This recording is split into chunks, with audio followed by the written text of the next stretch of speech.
বড়দিন উৎসবকে ঘিরে রাজধানীতে সোয়াট বম ডিসপোজাল টিম সহ পুলিশের স্পেশালাইজড ইউনিটগুলো দায়িত্ব পালন করবে। এই তথ্য নিশ্চিত করেছেন ডিএমপির counter terrorism and transnational crime ইউনিটের প্রধান মোহাম্মদ মাসুদ করিম।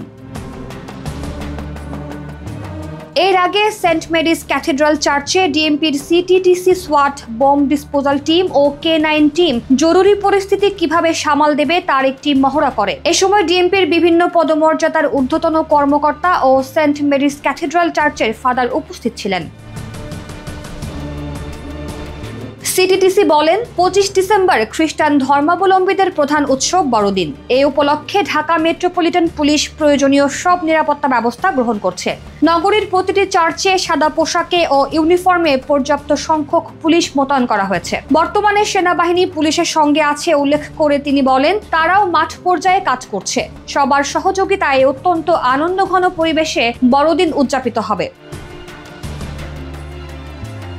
বড়দিন উপলক্ষে নিরাপত্তা ঝুঁকি নিয়ে সাংবাদিকদের এক প্রশ্নের জবাবে সিটিটিসি প্রধান মাসুদ করিম বলেন, এখন পর্যন্ত আমাদের কাছে এমন কোনো তথ্য নেই। আমরা অত্যন্ত সতর্ক রয়েছি। প্রতিবারের মতো এবারও বড়দিন নির্বিঘ্নে ও আনন্দঘন পরিবেশে উদযাপিত হবে।